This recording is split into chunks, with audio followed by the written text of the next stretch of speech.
The morning sun shone through the cliff house's gauzy drapes, spreading a lovely golden light across the polished hardwood flooring. Steffi stood in the kitchen, hands quivering slightly, pouring herself a cup of coffee. It was too early to be nervous, especially given the weight she carried. The tempest forming inside her was worse than anything she had ever experienced, and it was not going away. Her entire body felt numb, but her heart was racing like it was trying to escape from her chest. She looked down the hall, where the bedroom door remained closed. Finn was still sleeping, peaceful, trusting, and unaware. Unaware that his world was going to crumble. How do you tell the man you love that something will ruin him? How do you gaze into his eyes and speak words that will never be forgotten? She shifted her focus to the portrait on the wall, taken just after Hayes was born. Finn clasped the tiny infant in his arms, his face lit up with pride and joy. Steffi vividly remembered the moment. His tears, vows, and his heartbeat against hers. He had muttered that it was the happiest day of his life. Her throat clenched. She had not intended for it to happen this way. She had hidden the truth deep within herself, thinking that the falsehood benefited everyone. However, no matter how carefully planned a lie is, it will eventually appear. And now the truth was fighting its way out, threatening to drag them all down. The creaking of the bedroom door startled her. Finn appeared, running a hand through his unkempt hair, his expression still groggy. He smiled as he approached her and kissed her temple. "Morning," he muttered. "Are you okay? You are up early." Steffi attempted a grin, but it did not reach her eyes. She put her drink down, not realizing how her hands shook. "Finn, we need to talk," she whispered, barely audible. He paused, suddenly aware. "What's going on?" She nodded toward the couch, regretting every second that had brought her to this place. He sat slowly, his forehead furrowed with confusion. Steffi stood in front of him for a bit before settling into the seat beside him. "I've been carrying something for a long time," she told me. "Something I should have told you earlier. Something I should not have concealed from you." Finn sat up taller, concern on his face. "Is this about Hayes?" he said quietly. Steffi nodded. Her voice cracked when she spoke. "Finn, Hayes isn't your biological son." Silence fell like the guillotine. Finn stared at her, unblinking, as if the words had not really registered. "What?" he finally said, his voice lifeless. Steffi twisted her hands together in her lap. "When I found out I was pregnant, I wasn't sure who the father was. You recall the craziness of that time, what we were going through. I had that one night with Liam. And the paternity test?" "No," Finn said, his tone low and harsh. "No, we conducted a paternity test. It said he was mine." "I know," Steffi whispered. "But there was a mistake." Finn shook his head slowly. "That cannot be. We got it done in the hospital. It was legitimate." "It was," she said, her voice heavy. "However, something went wrong. I didn't know till recently. There was a lab error and a worker was sacked. They retested several samples. One of these was mine. They called me weeks ago and said Hayes' paternity was not as previously reported. I had it confirmed with a private test." Finn's body became tense. He stood up and paced, raking his hands through his hair. "And you didn't tell me?" "I was trying to protect you," she exclaimed. "You've adored Hayes since the moment you held him. You are his father in every way that matters." "But I'm not his father," Finn shouted, his voice breaking. "You led me to feel he was mine. You allowed me to construct my life around him." Steffi had tears welling up in her eyes. "I wasn't sure how to tell you. I kept hoping it was not true, that maybe they were mistaken. But they weren't." Finn glanced at her, betrayal written across every line of his face. "So Liam's the father?" Steffi looked away. "Yes." He sat down hard, as if his legs couldn't support him anymore. "Jesus." The room was filled with emotion, grief, wrath, and bewilderment. Finn appeared to be in bodily pain. "I looked at him and saw myself," he said softly. "I foresaw our future. I loved him as if he were my own, because I believed he was. And now you're telling me I've been lying?" Steffi reached for him, but he backed away. "I'm sorry," she admitted, her voice cracking. "I understand this is unforgivable. But I never intended to hurt you." Finn stood again, this time with more control. His jaw was stiff and his hands tightened. "You should have told me the second you knew," he grumbled. "I deserved that." "I know," she murmured, her tears flowing freely now. "You did." He paced for a while before turning to her with harsh eyes. "So what happens now? You want me to simply move aside? Pretend I was never in his life?" "No," Steffy replied shortly. "Oh, of course not. Hayes loves you. You're his father. That doesn't need to alter." "But it already has," Finn retorted. "Everything has." He approached the door, pausing with his hand on the handle. He did not glance back. "I need space." Then he was gone. Steffy sank on the couch, the silence sounding like a scream. She buried her face in her hands, grieving for the man she had ruined and the family that might never be the same again. The days after were terrible. Finn did not answer her calls or react to her texts. He moved out of the house and into a motel near the hospital, expressing a desire for clarity and distance. At the same moment, the ripple effects started to spread. Liam came over the next afternoon after she had mustered the courage to call him. He paused on the threshold, his look cautious. "Is it true?" he inquired. Steffy nodded.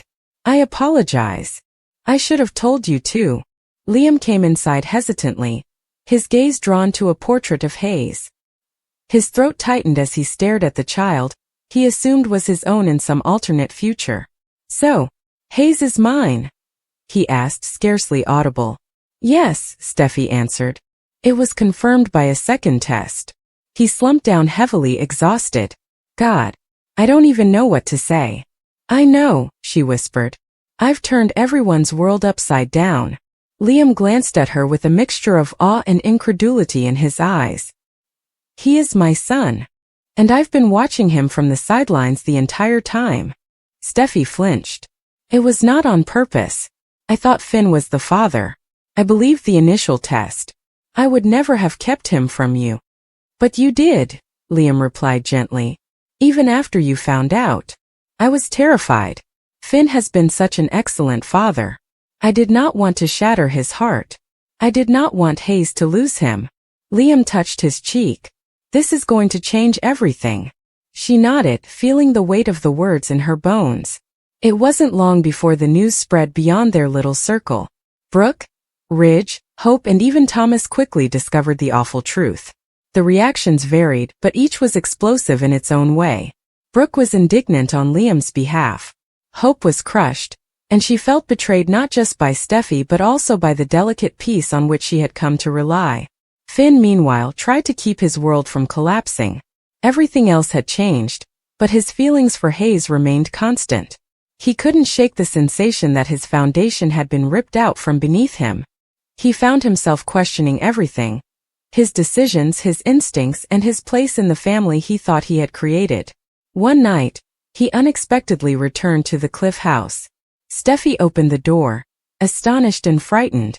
"I just needed to see him," Finn explained, his eyes red-rimmed. "I don't know what I'm doing anymore, but I can't stay away." Steffy nodded and moved aside. Hayes was in the living room playing with blocks. When he saw Finn, his face brightened. "Daddy!" Finn went to his knees and drew the small kid into his arms. He buried his face in Hayes' hair, holding him tight and inhaling his aroma as if he wanted to remember it. Steffy watched them with tears in her eyes.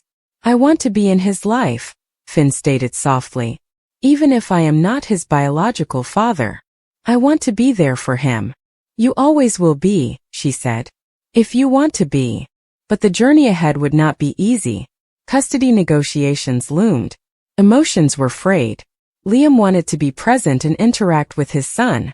Finn wrestled with the question of how much he could offer without breaking himself further. Steffy, divided between remorse, love, and responsibility, was trapped in the midst of the maelstrom she had helped cause. Despite the suffering, there was a glimmer of optimism. Hayes, innocent and joyous, served as a bridge between them, a reminder that true love can withstand even the most shattering revelations. However, the future was unknown for the time being. Steffy understood that the implications of her silence would reverberate for years to come. The only thing left to do was confront them, together or separately, and attempt to repair what had been destroyed. The bold and the beautiful spoilers reveal that John Finnegan was surprised to discover that Liam Spencer no longer had a cancerous tumor inside his head. Fortunately, Finn refuses to accept what everyone else wants and pursues the truth. Based on what fans have seen, Grace Buckingham lied to Bill Spencer. In what may be the cruelest narrative since then, baby Beth Spencer was snatched at delivery and declared dead, and Liam was assured he was cancer-free but is most likely not. Finn's examination of Liam's incision raises what was previously supposition. However, Grace's forced phone conversations, as well as her request and acceptance of $1 million, suggest that she committed high-level malpractice. Reese Buckingham's shadow looms. Wayne Brady, Grace Buckingham's ex-husband, has not been seen in 6 real-time years. Rich Forrester recalled his 2019 arrest and imprisonment. Grace and their 2 daughters, Paris Buckingham and Zoe Buckingham, have only made brief mentions. Grace is the only surviving member of the Buckingham family in Los Angeles, California. It's probable that Reese is the person she's been speaking with over the phone. However, one of her daughters may be involved in or benefit from this plan. Zoe has not been seen since 2021, when she traveled for Europe to work for Forrester International. Grace's checkered past and mental instability may indicate that she required the money to treat her previously troublesome daughter. Paris is unlikely to get interested because she was just engaged to Thomas Forrester and is raising Douglas Forrester. Alternatively, Grace could have gotten herself into difficulty and needed the payout to get out of it, or she is assisting someone other than her family members. Bill Spencer, driven by overwhelming gratitude. Bill was overcome with guilt, and viewers knew this wasn't the first time he'd felt it. Luna Nozawa's self-pity narrative, as well as her tying Poppy Nozawa's parenting flaws to his unhappy childhood, threw him off guard. Using one's upbringing is frequently a weak justification in the daytime. Those self-centered soapy souls choose to excuse their actions as emotional reactions to whatever their parent or parents allegedly did to them. Of course, childhood memories are underdeveloped. Adults know better, or should. Luna took advantage of Bill's sensitivity and exploited his emotions, culminating in her unreasonable house arrest release, and an even more irrational, corrupt pardon. The bold and the beautiful spoilers. Finn gets closer to the truth. Liam's operation was a sham. All of this culminated with Luna unintentionally shooting her grandma and only other defender, Sheila Carter Sharp, as well as intentionally shooting Liam. Luna also planned to kill Steffy Forrester Finnegan. Bill's gratitude erupted after Liam survived the bullet, and Grace made the astonishing offer to remove the cancer threat via a purported experimental surgery carried out under dubious conditions. Liam Spencer nearing total devastation. It's still feasible that Clifton is working on the concluding plot of his lengthy run on B&B. This actor joined the cast as Bill's unknown son 10.5 years ago. Bill recognized Liam as his child once he made his arrival in 2010. Bill highlighted their difficult relationship as one of his many regrets at Liam's bedside, motivating his desire to complete the perceived successful procedure at any cost. According to the bold and the beautiful spoilers, Steffy has transformed in unexpected ways. Steffy has changed in this big way. In other words, rather than always criticizing others and their decisions, Steffy Forrester is being polite for once. She genuinely has lovely things to say about Hope, and she's acting as if Sheila never attempted to shoot her several years ago.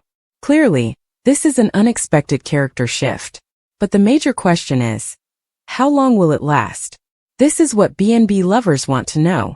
Of course, the internet had a lot to say about the situation. Some have even noted, the real Steffy is peeking out a bit because she called Pew Pew to return from Paris to LA. Steffy understands that this will devastate Hope. The bold and the beautiful spoilers. Carter is overwhelmed. Will Daphne's third time be the charm? Next, when Ridge returns to Brooke, Steffy will have a dramatic meltdown. It's strange that she's going on maternity leave soon before Ridge ends his relationship with Taylor. Taylor will most likely accompany Steffy and her children wherever they go. What's next for Steffy Forrester? And then there came this comment. They have already announced Steffy's departure on today's episode.